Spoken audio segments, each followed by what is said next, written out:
Want the reward? Do the damn work. Challenge yourself. Inspire change.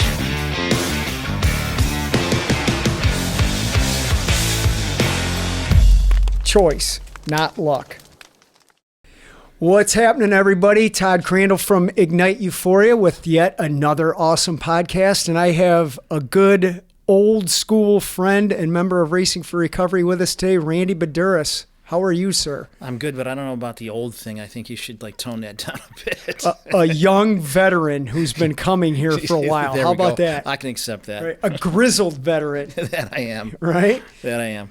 It has been a while since I've seen you. Yeah. With the COVID thing, I think like everybody, especially when you hit it my age group, which is semi-middle aged, everybody kind of shut down. So I did the same for a while there, and then I work up in Detroit, so it's hard to stay connected. But I do through a few people that are participating, so I kind of get the lowdown and everything that's going on and the growth. It's pretty exciting. Yeah, Racing for Recovery is bigger and better than ever, and it's weird to say that during this time, but we're growing tremendously. And we were talking before we started, we're hopeful to get the in-house support group meetings going again, because it's been over a year since we've really been doing that. Yeah. Well, the good news is your business is growing. The bad news, addiction is too. Yep, agreed. So it's a never-ending war, I guess. So how about this for an opening question? And I just thought of this while we were talking a second ago. Why don't we start with you explaining who you are and what you do? And that will help me get back into some other stuff. But who is Randy and what do you do? Well, wow. It's a complicated question. I'm a small businessman. I'm a dad, which is why I started coming here. 65 years old. 65 years young, let's say that. But I started coming here for my daughter, and I had two daughters. And my youngest, Barbara, was, as you know, just a beautiful, sweet soul, beautiful physically and inside and out. Sadly, she was born with a disease called cystic fibrosis, which is a genetic defect, and it's a very tough disease. And through the throes of her dealing with the CF, she got addicted. Started with alcohol and then progressed from there, and eventually was heroin and opioids, and then I'll go back to CF. CF is something that affects the lungs, the digestive tract, the sinuses. We did not discover Barbie had it until she was 21, which it's a sad thing. Now it's a law; babies get tested, but she struggled with health her whole life, and sadly, as I always had my business, and if you run a business, you work all the time, and since she has passed, I've gone through some of her old things, and I've got a little paper, a little booklet that she made, I think was 3rd or 4th grade, and it was about Barbara Baduras. And the first thing she said was, "I am Barbara Baduras. I am always sick." And I did not even know that. Well, we just thought she had colds all the time. Anyway, she got teased a lot for that, and I think there was this thing inside her, and maybe that's what a lot of addiction stems from, which is low self-esteem. And she started trying to please people and got into drinking, trying to fit into a crowd, and she had an addictive personality. And it's interesting. The story how I met you is a great one. I think I got up early one morning, and I was watching TV, and you were being interviewed on the local TV station. And I was like, I got to find that guy. And I drove out of my subdivision, and there this guy goes running past, and I go, that's that guy. And I turned left, and I thought, no, I got to talk to him. I turned around, and I literally cut you off in the parking lot of Sylvania Country Club, or Highland Meadows Country Club. And I said, hey, I need to talk to you about my kid. And you gave me your phone number, and that's how we met. And so it was the first time I had some hope, and I think maybe we got to Barb a little too late down her path, combined with her health issues. But she passed away October the 16th of 2015. And for a parent, that's kind of the worst thing that can happen. So I've stayed plugged in. As you know, I've got a few people that are plugged in here that I steer into, and I always try to be available. Being from my position as a parent, as a we'll call it a volunteer, it's like herding cats with addicts. You're kind of trying to force them into a direction, and until they grab the brass ring and they take responsibility, they don't change. But my position was, my goal was to keep them in the place where that brass ring was right there. Where when they were ready, they would grab it. So, how's that? That's good. You're just keeping me on my toes as usual. Where to shift from here? It's I was going to ask you like when we met, because I remember that day like it was yesterday, and then I also unfortunately remember coming back from a run and getting the phone call from you that what happened to Barbie. So I have a myriad of questions in all this. Let's do this I'm going to ask you this one first. Do you think that if we had Barbie come in to Racing for Recovery today with everything that we have now, that your other person is utilizing and is doing very well, by the way, do you think if we were at the level we're at today, she would have made it? I think so. And, everybody's different. There's no one size fits all. Agreed.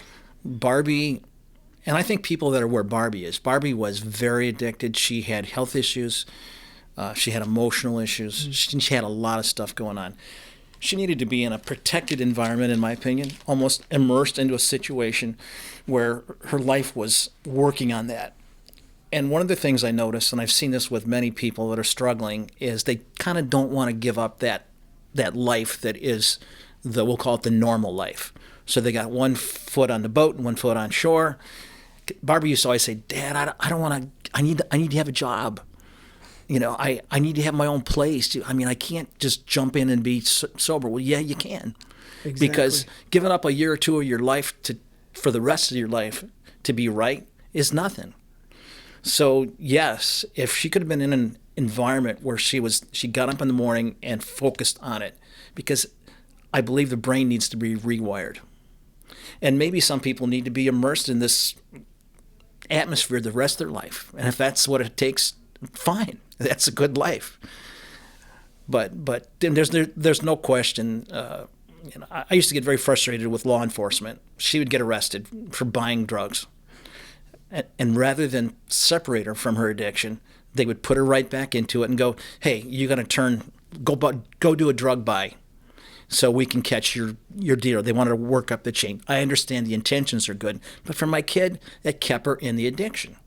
So she needed to be separated from it. She needed to not have the opportunity, so she'd have time to rewire the brain and then start to feel good. Because as you know, exercise, fitness, good diet, it's part of that. When you feel really good, you don't want to feel bad.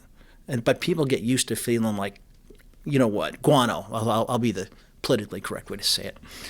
So yeah, I have, I've always told you I have these dreams of having a camp recovery where somebody, it's almost like, it's not a jail, but you're out in the middle of the country, you're out in nature, you've got animals to take care of, you're doing the right things all the time. And I don't know how long it takes, maybe 1-2 years for somebody that's really immersed to get the brain rewired, but that's what it takes. We're in the process of building our own housing unit that's going to have a detox. And I think of those two things, Barbie obviously needed a detox a couple of times, right? And then if we had what we're going to be building here in the next couple of months, that would give her the opportunity to rewire that, not only the brain, but to kind of build new, I don't like being cliche, but build new life skills. We're not going to call them coping skills, but just getting immersed in this with everything that we do. I remember like talking to her. She'd come and see me like once a week in the old office, that tiny little thing in Sylvania, right? She'd come in once a week and we'd have these amazing conversations and she was all excited. But even for me back then, I'm like, man, this isn't enough. Seeing me for an hour, although it's a good conversation, it's just not, that's not a lifestyle. Yeah. Now this is a lifestyle for people to use. And Exactly. I miss her greatly on many levels, but I always think, I'm like, man, why didn't we get this before? You know, and you can what if all that to death, you know? I do that all the time. And you can't, you know, I realized I wasn't responsible. You know, at some point, people become an adult and they have to take charge. If I could say the things that I did wrong as a parent, one of the things I lament the most was enabling her. And I didn't realize it because she was sick with cystic fibrosis. She would use that as a lever oftentimes. And I had this great fear that I was somehow, if I didn't intervene, that she might die. Well, she did, and I intervened all the time. But in essence, I kicked the can down the road continuously by not letting her have the consequences of what she was going through. Those consequences are what make people change. Yeah. I've got a business partner who was a recovering alcoholic, and one of his statements I've never forgotten is, when the pain of the addiction becomes greater than the pain of change, they change. If you're a parent and you take away the pain of the addiction, why change? And so I did that. You know, again, she was an adult, she was responsible, but there's things as adults we can do to help our children become sober, get clean. And I've said this to you before too, as well. As parents, when we get sucked into that, we need help as much as our kids do, because we're sucked into the addiction. We're starting to act like a codependent. There's almost an adrenaline rush to saving our kid. It's not correct. So well, that's been one of the great things about forming Racing for Recovery and making it the first program that combined family members with this, because even I knew, as a person that was on drugs and coming off of drugs, I'm like, there's more to this story than me just quitting substance abuse. It's like the families need some help in this as well. So you've been coming to us for many years. Why don't you talk about the process of learning what enabling the addiction, the consequences of that, if you will, using your word, and what have you learned that you can say now to help other parents that are in your former shoes? Well, I've been coming here since I think 2013. Yeah. So that's 8 years. Maybe even before that. It might even be 2010. I think I remember going to a Al-Anon meeting and telling the group there, you know, I was afraid my daughter was going to die. I was doing everything I could, and they kind of laughed, which hurt my feelings a little bit. But they said, you need to take care of you and get yourself right, because you're no good to your daughter if you're just as screwed up as she is. Right. And kind of, again, it's that thing, you get sucked down the rabbit hole with them trying to save their lives. So once you understand that, I think, and come to that realization that, okay, I need some help too, because this is destroying me as well, and start down that journey of going to meetings and understanding what's going on, that's when I could actually start to feel or see the things that Barbie was doing, where I was being manipulated. Like, I would give her money. She would say, Dad, I can't pay my electric bill. I'd give her the money for the electric bill. She didn't pay the electric bill. She went and bought drugs with it.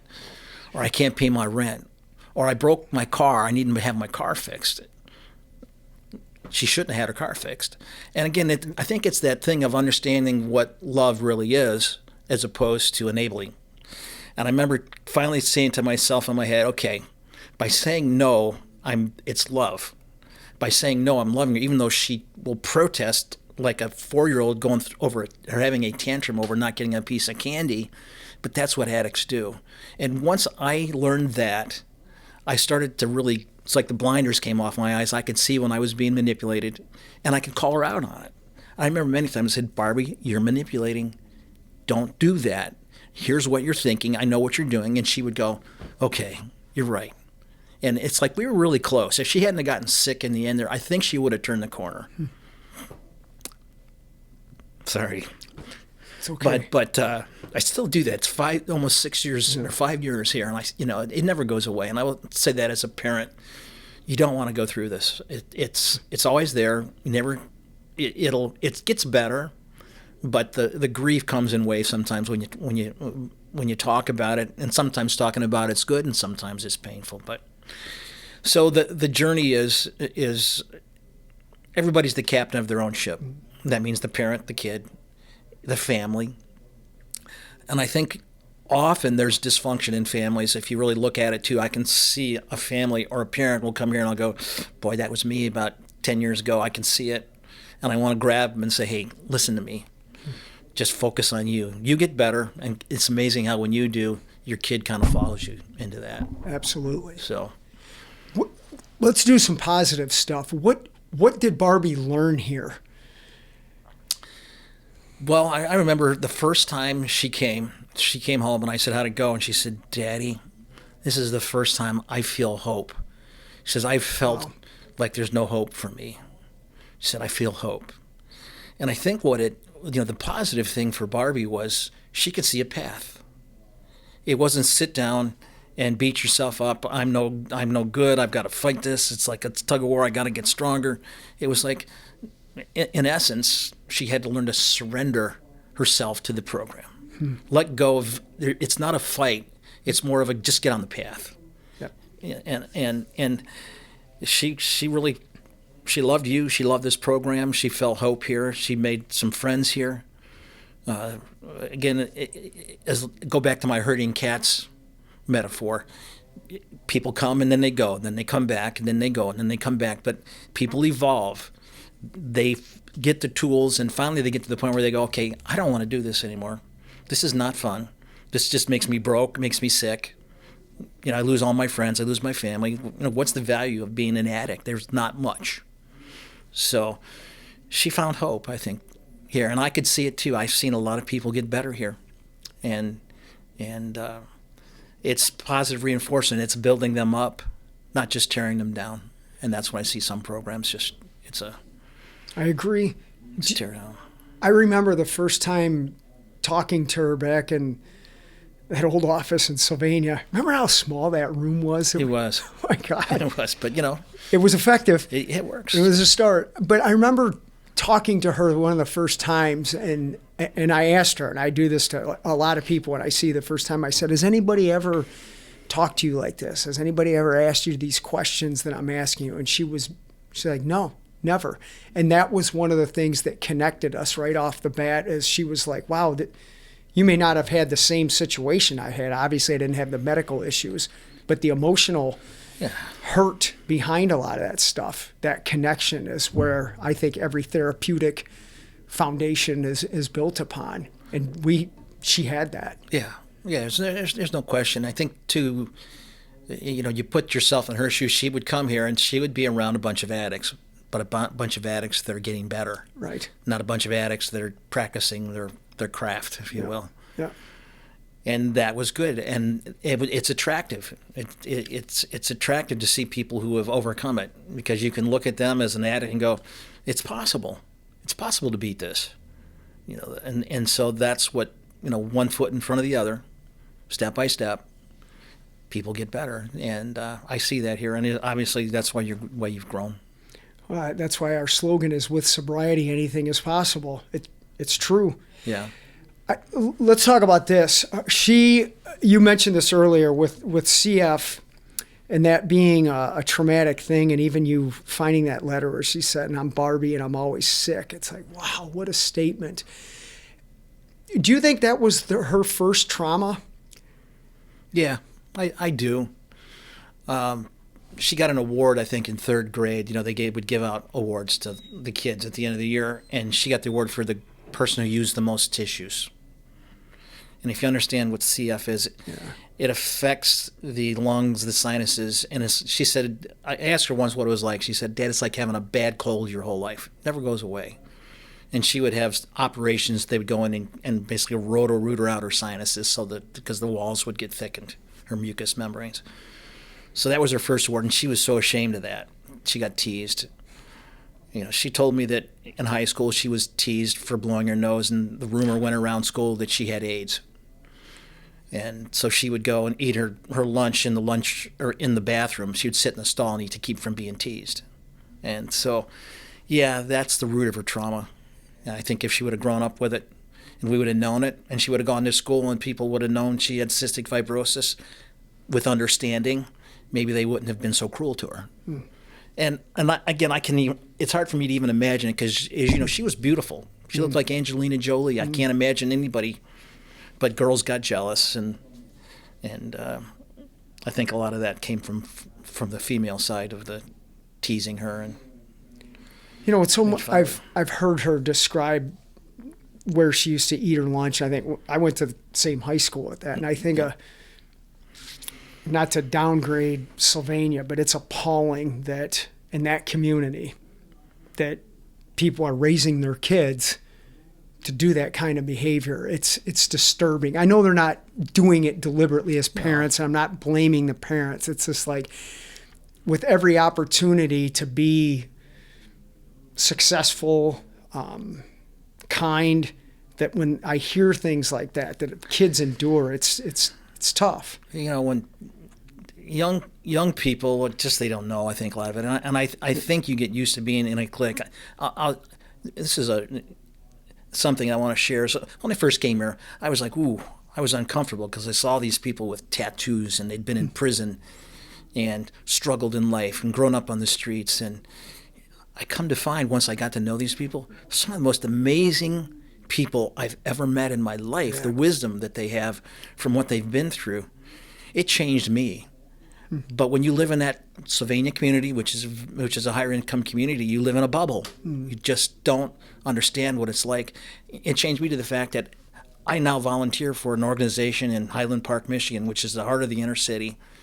But I wouldn't be doing that if I hadn't come here and learned, wow, these are good people. They just need sometimes a leg up, some direction. I'm trying to mentor small business operators, and it's pretty cool. It feels good to help people, and I'm digressing here, but no, it's good. I mean, that old statement, you can't judge a book by its cover. Instead of judging somebody whose nose is running, how about asking them, "Are you okay? What's happening?" And I think that's the thing of a teenager. They're trying to fit in, but as we get older and we get our backsides kicked 5 days a week. Twice on Saturday and 3 times on Sunday, we learned that, hey, humility is not a bad thing, and there's none of us are perfect. Some of us put the facade on that we're perfect, but when you really dig underneath that, it's like we're all failed human beings. We need help. Absolutely. There's no question. So, you want to let's shift gears a little bit. I'll say this: I admire you as a human being. But your drive to never give up on what your business dreams are, to take care of kids and yourself and help other people, that has been a motivating factor for me to not give up on getting this to where it is. And our paths have kind of mirrored each other along the way. Do you want to share with everybody what you've been trying to do all these years and what you've overcome? Either either I've got a brilliant vision, or I'm just dumb and stubborn. I'm not sure some days, but I've been developing a process to print magnets, and I can do it. And I got into packaging, but as you learn in life, there's always a new mountain to climb. So every time I solve one problem, there's 5 more, and I'm not wildly successful on monetary terms, but I'm happy with myself because I've learned something very profound, is that you only fail when you quit. So I never quit. I always find a way to survive when there's another mountain in front of me. It's like, okay, rather than go, okay, I'm tired, I'm not going to do it, I really literally go, okay, how do I climb this one or get around it? And you find those are life skills with everything. It's not just a business. And I've survived, and I'm doing okay. I've got a business. But the most important part I've learned from it is that if you don't quit, you don't fail. Beautifully said. And when you do fail, it's not really a failure. It's basically a lesson. And it gives you the breadcrumbs you follow to hopefully the understanding of what does work and what doesn't work. But I don't know if this Edison said it, is that I never failed. When I was inventing the light bulb, I just found out 10,000 ways not to do it. I love that. And that's life. The failure word is something that people that come here at Racing for Recovery and our educational groups or the support groups, they'll say, I failed. And I say, well, you haven't failed, you just haven't succeeded yet. And my daughter, Skylar, who now works here, I remember when we first premiered our second movie, Running with Demons, out at Tamashanner all those years ago, I was saying how I was a failure. And she was in 6th grade at the time and came up to me after the movie was over and she said, "Dad, you're not a failure." And I thought, if my 6th grader can recognize that, then me as a grown man, I should be able to understand that as well. And it changed my whole perspective. We're not failing. Like you said, it's another opportunity to learn what didn't work. It is. And, the other thing is, as human beings, we get caught up in this thing of society. It's our culture of trying to impress people that we're successful. Well, what is success? Right. If you ask your 6th grade daughter, she just wants her dad. Right. She just wants, life is simple. And I go to Warren Buffett says, the secret to happiness is living below your means. That's a profound statement.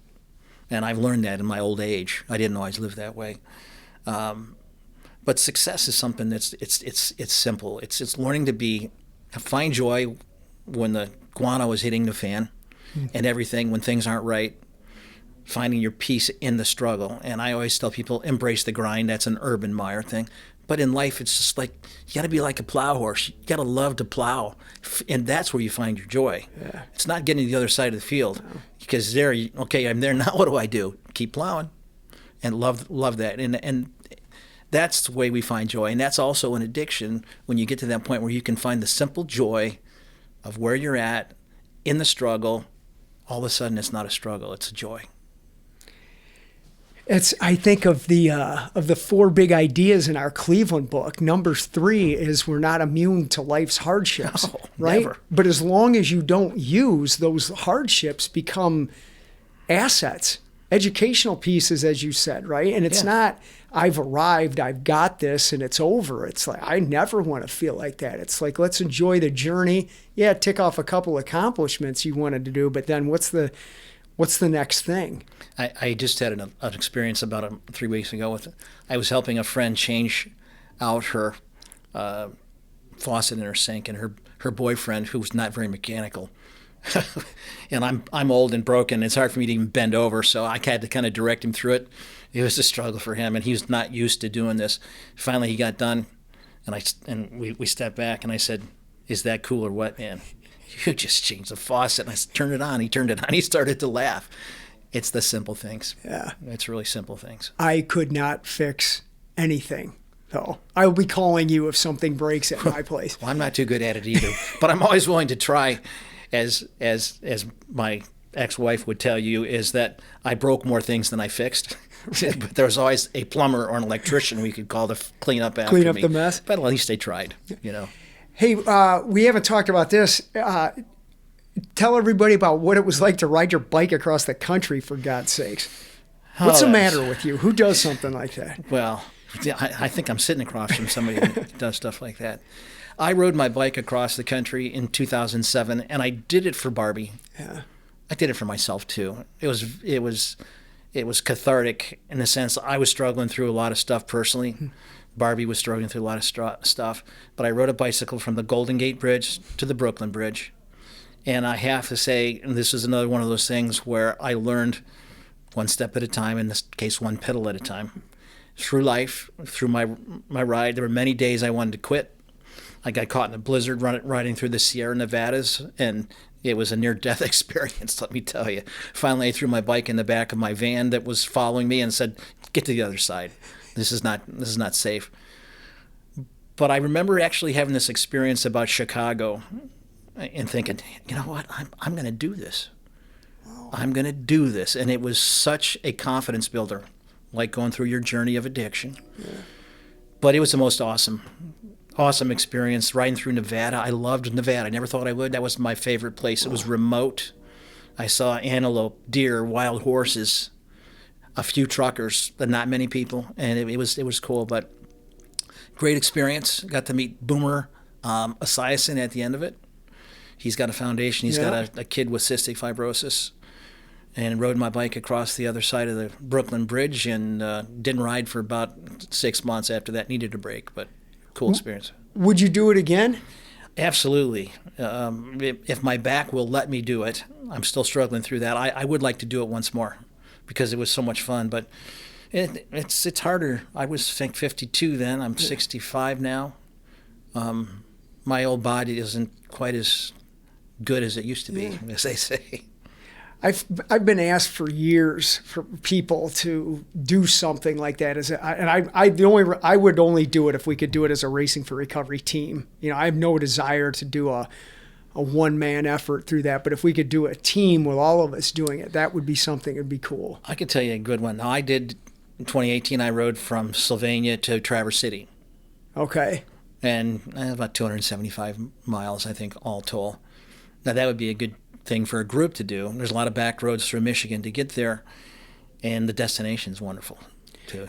So 2-day event for that? And it took me 4. Okay, 4-day event. That's fine. Doesn't matter, right? Yeah, we had a storm, but you're riding. I had one day did 90, and then the next day we had a big storm and trees got blown away. I had to sit tight for a day while the roads got cleared and everything. But yeah, it's 60, 70 a day. You're there pretty quick, and it's fun. It's peaceful up there too. It is. And all the back roads, there's something about it. Maybe it forces you to sort of be in touch with yourself when you don't have a lot of this noise.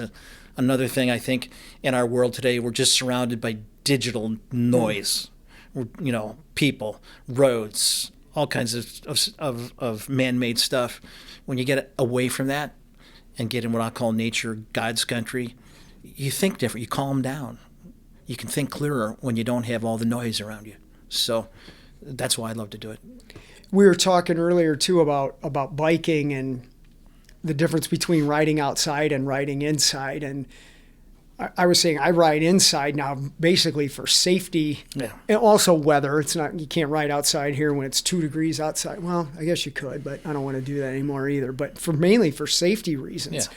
But when you were talking about how you like to get out and feel nature, it's like, there's that element that's the point of going outside, right? Well, when I was able to run like you still can, which I don't hate you for, but I remember those days when you could just smell everything, and it's a great feeling.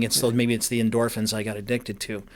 But being my age, I can ride a bike for 5 hours, and I don't feel the pain in my knees or my hips. I still get that rush of being outside and feeling the wind in my face. So, well, and that's where you stay connected.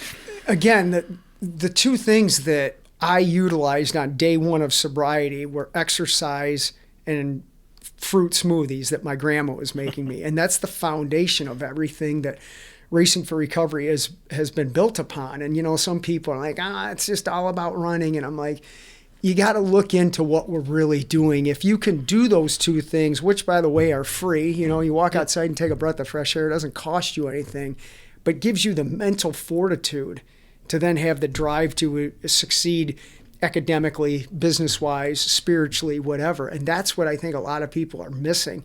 It's an hour of your day that if you invest in yourself by doing that, it enhances the other 23 hours of the day. It does. And it doesn't have to be riding a bike or running. It can be walking. Right. It can be painting a picture or reading a book, but you have to detach from the noise for a long enough period that the steam kind of goes out of the anxiety. I think I could go back to Barbie. She had a lot of anxiety from her experiences in her life, and the way she coped with it, she took a pill. She did heroin. That gave her escape from that anxiety or this low self-esteem, whatever you want to call that stuff. There's a healthy way to escape that, and that's what racing is about. Absolutely. Maybe it should be journey through recovery. I don't know, but because people do get this preconceived notion, of this is what it is, when it's really much deeper than that. And I'm preaching for you here, but it's about diet. It's about fitness on some level, and it's about being immersed in understanding, peeling back the onion of why do I do what I do? You know, what's going on here? There's usually a little grain of something at the cell. It's the source. 100%. So 100%. Anything else you want to say or anything you want to ask me? You know, I just, if somebody's a parent out there listening, I would just tell you, come to meetings. Yeah. You need help first, because you're no good to your kid if you're just struggling as well. And it's hard to be humble about that, but humility is to me the road to wisdom and enlightenment. When you can kind of say, okay, it's like being on a football team. Selfless, team first. Well, when you can let go of all that stuff, come to meetings, become enlightened about what's really going on, then you begin to understand what your child is doing. If you're an addict, it's about understanding what you're doing. Yeah. So I don't know if I have any questions. I can't think of anything. I just, I believe in this organization. I remember telling you, make sure that if you get hit by a bus, that this thing can keep going.